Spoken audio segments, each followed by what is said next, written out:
Hello, my name is Mike Fell, and in this video I'm going to show you how you can plan essays and scientific articles using mind maps. And in this case I'm using a free piece of mind mapping software called FreeMind, which you can find quite easily if you search online. So I find it really useful to use mind maps in this way. I use it to get down all the thoughts from the reading I've been doing on the page before starting to write, and then playing around with the structure to rearrange it. Gives you an idea of how long each of the sections are going to be, which can be quite useful to have to avoid sort of massively overwriting. And for me, it just gets rid of that terrible situation where you've sort of got a blank page staring at you. In this case, you've got the structure planned out. You can even start writing in the middle if you want to, if that's somewhere you feel more confident. So anyway, let's get going. So when you open FreeMind, you'll be presented with a blank page like this, with new mind map right in the middle. So the first thing you want to do is change that. So when you click it, it becomes editable. So in this case, the example I'm going to be using is an essay looking at skills and a kind of heating system called a heat pump. So I'm just going to type myself out the general sort of question of the essay, because I find that's quite a useful place to start. So do we face, let's say, a skills shortage in the heat pump industry? Okay, so that means that the question is sort of always there, staring me in the face, so I don't really go too far off the target. Okay, so we've got the center subject marked out there. So to add a branch, all we have to do is just press the insert key. And what I always like to do first of all, before putting in any of the section headings, is just do a general sort of about section.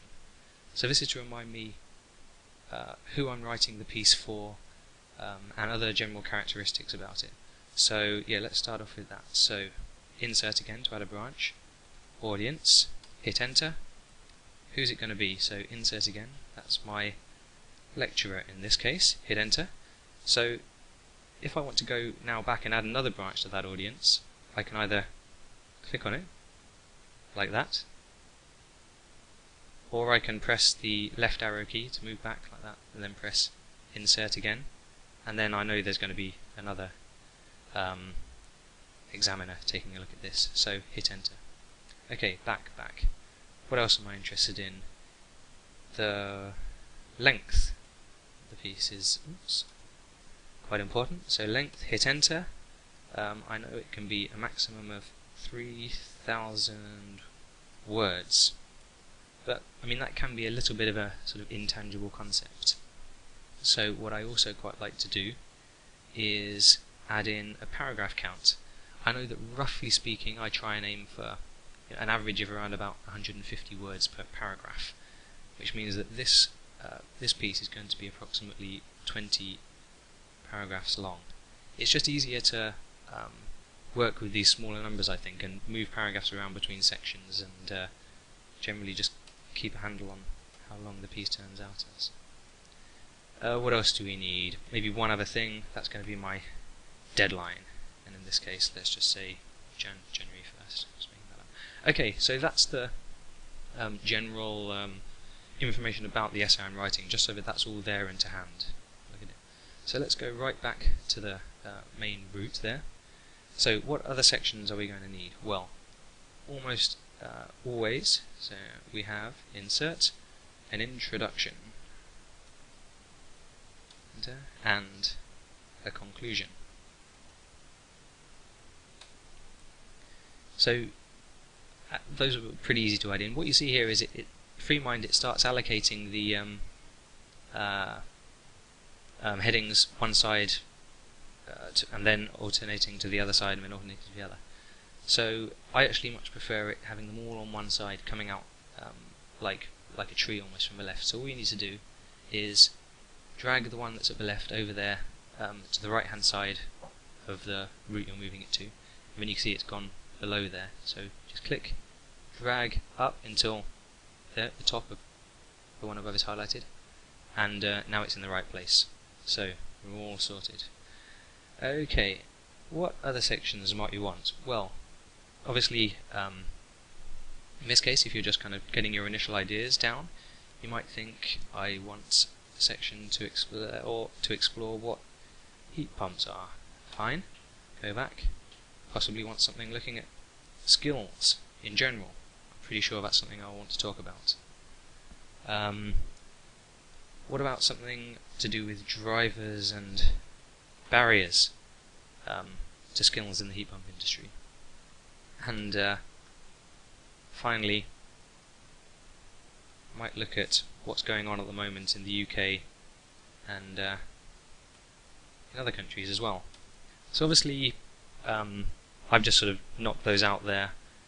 That's something that can take a little while, coming up with where the kind of real focus is going to be for you. So let me just drag these all over. They're all nicely lined up. So we had heat pumps there, followed by skills, followed by drivers.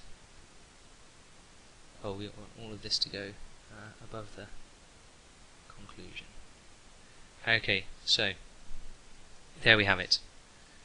Right, we've now got to our first level of heading. So I want to start populating some of these with the subsections which are going to fall beneath them. So these aren't necessarily going to be headed subsections, but they might be topics for paragraphs, or even just things I want to make sure I cover in any individual given paragraph. So with the introduction, let me add a branch here. I might want to say, okay, what's the backdrop to this? So drive for low carbon heating. This is the sort of thing which is driving this topic, and I want to add another branch there to make me remember to mention the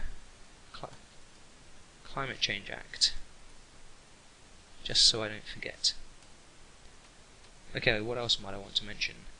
Probably quite sensible to define skills and make sure that happens in there. Now I'm asking the question, do we face a skills shortage in the heat pump industry? So it's probably a good idea to say some brief evidence for concern about this issue.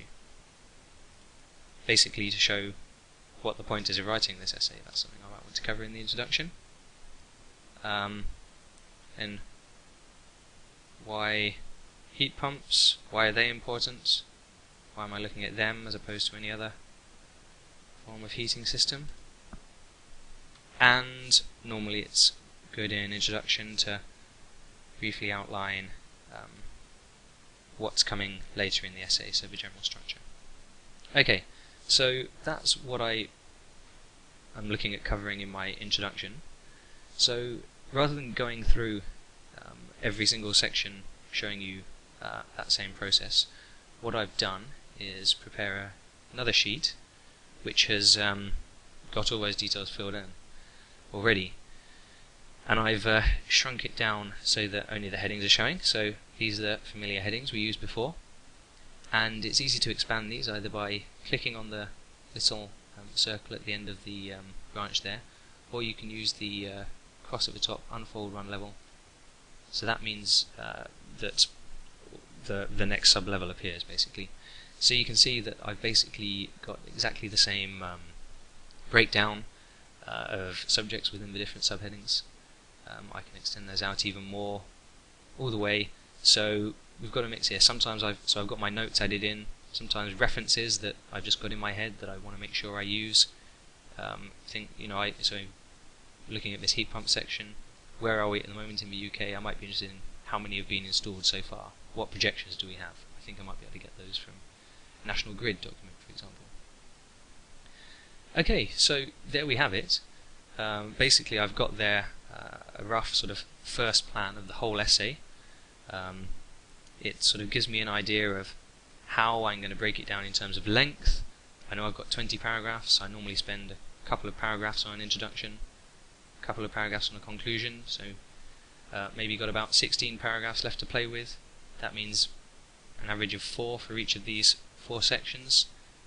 probably this introductory sort of heat pumps background section. Maybe that will only need 2, so I've got a bit more for later on. But what it should mean is that I won't go massively overshooting in any one of these given sections. Or if I do, then I'm aware of it and I know I might need to pay attention to the length of other sections. So what I normally do then is go to Microsoft Word and just manually enter these section headings, the main ones, into the document and get typing just using this as a separate guide. As an alternative, you can actually export this structure from FreeMind. All you do is click File, Export as HTML, save it as a HTML file, and you can open that up in Word and you'll get the sort of sequence of headings there in your Word document to start typing into. Anyway, I hope that guide's been useful. Thanks for listening.